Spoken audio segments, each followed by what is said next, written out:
Au lendemain de l'annonce de la mise en place d'un permis pour gravir la voie royale du Mont Blanc dès 2019, la nouvelle a déjà atteint le sommet des montagnes.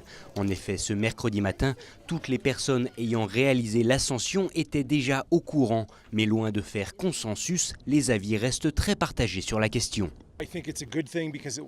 Je pense que c'est une bonne chose parce que ça va réduire le trafic sur la montagne et donc sa dégradation à long terme. Ma seule et unique crainte, c'est qu'avec un permis, ce sera beaucoup plus cher de grimper ici, parce qu'il faudra sûrement payer pour ce sésame. Ce qu'il faudrait, c'est plutôt, je pense, faire en sorte que les gens aillent avec des guides ou au moins qu'ils soient mieux accompagnés. C'est vrai qu'on a vu des choses qui sont incroyables en fait. Au niveau des équipements, c'est tout faux, les encordements, c'est faux.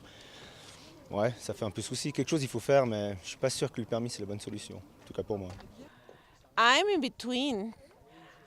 As an alpinist, Je suis un peu entre les deux. En tant qu'alpiniste, j'aspire à être libre et à grimper où je veux, quand je veux, mais je comprends bien qu'il y a vraiment beaucoup de monde qui veuille faire le Mont Blanc. there's so many people going up. The main thing is safety. Le principal, c'est la sécurité, donc je comprends qu'on en vienne là, il faudra trouver un moyen de bien différencier les touristes des vrais alpinistes. Think about who's going like tourist or real alpinist. Car aujourd'hui, de nombreuses questions demeurent, que ce soit sur la mise en place ou les modalités de cette future réglementation.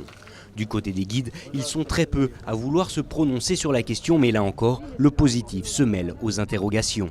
Le dernier territoire qui reste de liberté un peu moins contraint par des lois et des règlements, c'est justement la haute montagne. Donc ce côté-là est très dérangeant. Maintenant, force est de constater que si on ne légifère pas l'accès au Mont Blanc, la publicité a été faite au niveau mondial, venez tous au Mont Blanc, c'est magnifique, c'est beau, ce que je suis d'accord, mais après réussir à réguler ça, c'est beaucoup plus compliqué.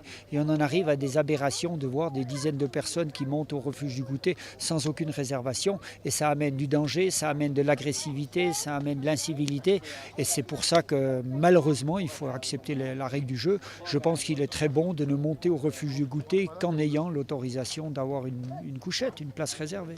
Pourtant, à ce stade de réflexion, de nombreux points sont encore à éclaircir, mais si le projet n'en est qu'à son ébauche, de nombreux efforts seront encore nécessaires avant de faire l'unanimité.